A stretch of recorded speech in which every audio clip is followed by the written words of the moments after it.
வணக்கம். நான் உங்க மகாலட்சுமி பேசுறேன். தினசரி ஒரு காய்கறி நிகழ்ச்சியில உங்க அனைவரையும் சந்திக்கிறது எனக்கு பெரும் மகிழ்ச்சியா இருக்கு. மேலும் இது நிச்சயமா உங்க எல்லாருக்கும் பயனுள்ள நிகழ்ச்சியா இருக்கும். இன்றைய சூழ்நிலையில மனித வாழ்க்கை என்பது முற்றிலும் இயந்திரத்தனமாகவே மாறிவிட்டது. ரொம்ப அதிவேகமா நாம எல்லா விஷயங்கள்லயும் பயணிக்க வேண்டியதா ஆயிடுச்சு. அப்படி இந்த வேகத்துல நாம பல விஷயங்களை மறந்து போயிருக்கோம். பல விஷயத்துல அலட்சியமாவும் இருந்துட்டு வரும்.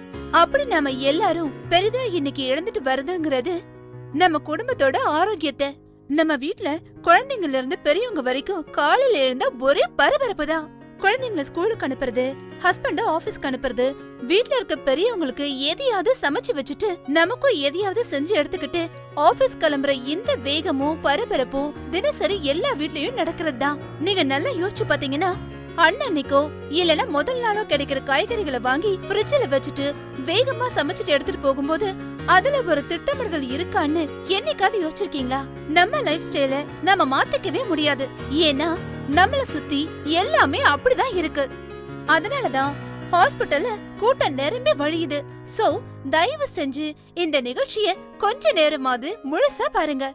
ஏன்னா இது முழுக்க முழுக்க உங்களுக்காகவும் உங்க குடும்பத்துக்காகவும் மட்டும்தான். பொதுவா நம்ம உணவு என்பது ருசிக்காகவும் பசிக்காகவும் மட்டும் எடுத்துக்கிறோம்.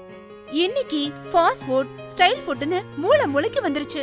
அதன் விளைவுதான் நாம நம்ம ஆரோக்கியத்தை தொலைச்சிட்டு சுகர், பிரஷர், ஒபிசிட்டின்னு அலைஞ்சிட்டு இருக்கோம். சோ இதுக்கெல்லாம் ஒரு நிரந்தர தீர்வு இந்த நிகழ்ச்சியை பார்க்கும்போது முழுசா கிடைக்கும்னு நம்புறோம். நம்ம குடும்பம் நோயின்றி நிம்மதியா ஆரோக்கியமா வாழணும்னா நாம சில விஷயங்களை திட்டமிட்டு செஞ்சேதான் ஆகணும். சோ டெய்லி லைஃப்ல எந்தெந்த காய்கறி சேர்த்துக்கிட்டா என்னென்ன பலன் கிடைக்குதுன்னோ, ஒவ்வொரு காய்கறியில எந்த மாதிரியான சத்து இருக்குன்னோ, அது எந்தெந்த வகையில நம்ம ஆரோக்கியத்துக்கு உதவுதுன்னோ வரிசையா பாப்போம். இது ஏதோ இவ்வளவுதானே நினைச்சிடாதீங்க. சாதாரணமா கிடைக்கிற காய்கறிகள்ல நம்ம ஆச்சரியப்படுற மாதிரியான அபூர்வ சக்தி இருக்கிறது இந்த நிகழ்ச்சிய நீங்க முழுசா பார்க்கும்போது கண்டிப்பா தெரிஞ்சுக்கலாம். ஆரோக்கிய உணவு என்பது நமது தினசரி உணவில் 30% காய்கறிகளை கொண்டிருக்க வேண்டும். பொரியலாகவோ கூட்டாகவோ ஏதோ ஒரு வகையில் காய்கறியை தினமும் சாப்பிட வேண்டும். ஏனென்றால் இதுதான் ஆரோக்கியமான உணவு. கிளைமேட்டுக்கு ஏத்த மாதிரி நம்ம காய்கறிகளை சாப்பிடணும். நமக்கு பிடிக்கும்னு ஒரே காய்கறிய சாப்பிடக்கூடாது. நம்ம உணவை சுழற்சி முறையில, சைக்கிளிங் மெத்தட்ல வெஜிடபிள்ஸை எடுத்துக்கணும். அப்பதான் நமக்கு பூரண ஆரோக்கியம் கிடைக்கும்.